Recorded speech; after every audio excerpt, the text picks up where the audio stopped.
Hi, everybody. Dan Illman, Matt Bernier, the feature race at Del Mar on Friday. Race number 7. We're going a mile and a 16th on the turf. It is the $85,000 Osunitas Stakes for 3-year-olds and up, fillies and mares. This is a restricted race. Let's take a peek at this field. And the number 1, Ahimsa, is getting some major class relief. She was just third behind a terror and Vasilika last time out in the Grade 1 Gamely, going a mile and an eighth. She has good speed, a really comfortable inside post position, and she just makes a lot of sense.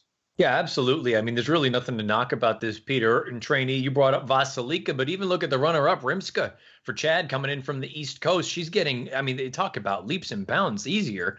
I'm not saying that it's an easy spot, but she's facing considerably less as far as class is concerned. The 3 most recent runs, the only 2-turn turf races that she has on her page, and they're all the best races of her career. I like that she doesn't have to have the lead.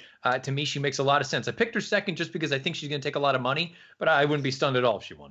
Another horse dropping in class is the number 3, Paved. We have not seen Paved since the American Oaks of 2018, and Paved ran well. She was a good 3-year-old filly for Michael McCarthy, graded stakes winner at Santa Anita, ran some good races at Del Mar. I just wonder if this restricted race off the layoff is just the starting off point, and we'll see her in bigger and better races down the road.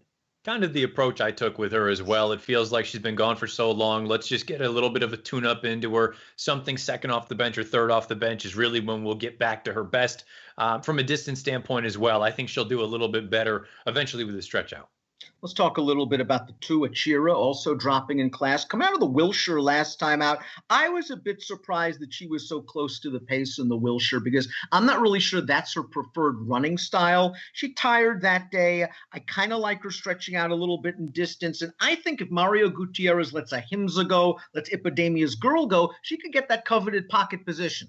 You know, I'm kind of getting to a point here with this mare. And she's run competitively enough in some tougher spots. She's still eligible for a non-winners of 2 other than. I'd like them to get that sort of confidence booster back into her and then move on, because I don't think she's without a chance as far as getting a piece of this thing. But it's been a little while since she's had a victory, and I just think a couple of these spots have been a little bit ambitious. I would like them to take a little bit of a step back before we go forward.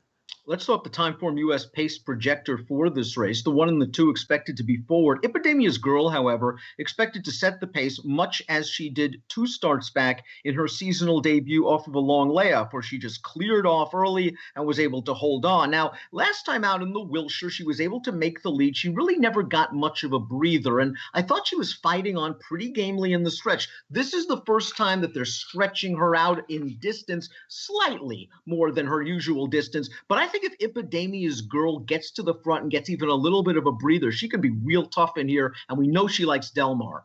Yeah, no question about it. She's one of the major players in here. My concern when I looked at this race on paper, perhaps the pace projector doesn't have it being a very fast pace, but I did think that those 2 horses down to the inside, I figured they were at least – no, I can't imagine them just allowing Epidemia's Girl to walk on the front end. If they do, she's probably going to be gone. She'll be too much for them to run down. I would imagine at least one of them keeps her honest up front and then perhaps just saps enough out of her for that extra stretch out in distance for the first time.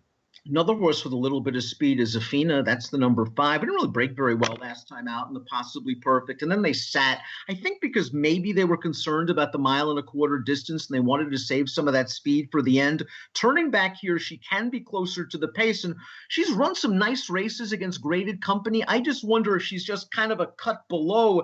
This is kind of a graded level race. Yeah, it really is. And I got to be honest, too, her form, for some reason, it feels like she's fired those 2 big shots in those graded stakes races 3 and 4 back, and she just hasn't bounced back. And I understand Simply Breath, this was a nice one, making her stateside debut 2 back in that Golden Poppy. But the most recent run, maybe the distance, it was nothing more than let's get a little bit of exercise into her.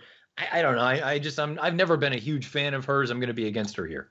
And we've talked about it a lot on DRFTV, that one of the great angles in playing Southern California turf races over the last few years, at least, is to take an East Coast-based runner. And while Super Committee might be a little bit tough to make on paper, she is shipping in very, very sharp. She's capable on both dirt and turf. It's just that her figures are light. Yeah, really, that's kind of what it boiled down to for me. I mean, look, she was with Big Barnes on the East Coast as well, and she never really got over the hump. She never got over the mid-80 kind of range. I'm not suggesting it's impossible for her to do so, but she's going to need to step up in a pretty big way. I'm not sure I trust Dini, the number 8, a daughter of Bernardini that won 2 starts back in a beaten $25,000 claimer. She ran okay with a little trouble last time out in a starter allowance, but talk about a hike in class. Yes, a serious hike in class. Does seem like she's found herself on the grass as opposed to the main track where she started her career. But having said that, she still seems like she's up against it. Man, I think Don't Blame Judy's got a puncher's chance in here, especially if you think the pace is going to heat up a little bit, because she might be one of the better closers in this entire field. She showed a big kick 2 starts back against non-winners of one other than foes. And last time out in the Wilshire, that was a decent enough field. She was running late, simply breathless, did not embarrass herself in her subsequent race at Arlington Park last week. Maybe Don't Blame Judy is the one running widest and fastest at the end. Yeah, highest last out buyer in the field with the 91. The Timeform US rating stacks up favorably. And maybe it is just a little bit of call her a slow developer or a late bloomer, if you will, because she continues to improve. I don't think there's any reason to believe that she couldn't take another step forward here. Let's take a look at our top selections for Friday's feature race at Del Mar. It's the Osunitas Stakes.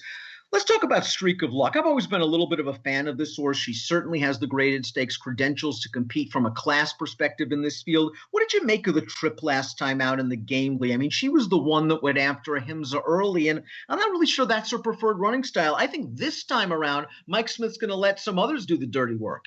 Yeah, couldn't agree more. I mean, I just looked at it and thought maybe it was a tactical mistake. I understand why the connections wanted to try it, see if it was going to work. You want to try to get the jump on Vasilika and Rimska and those types. Okay, didn't work out. I like the slight turn back in distance to 8.5. I like getting back to Del Mar. She's never been out of the exacta in 3 starts.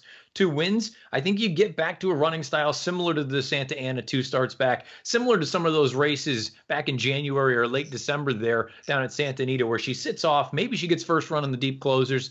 And again, maybe I'm being a little bit hopeful, but if a couple horses keep Epidemia's Girl honest up front, maybe it helps set up for Streak of Luck.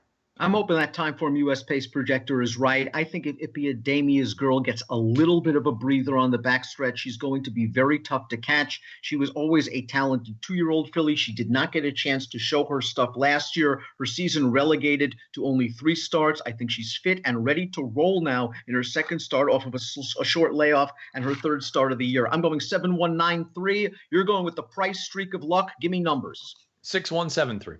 Fun race on Friday at Del Mar. Everything's fun at Del Mar. The Osunitas Stakes highlights a nice card. Get involved with a DRF Bets account. Sign up, access $150 in risk-free wagers. Approximate post time for the Osunitas is 6:57 Pacific. Best of luck.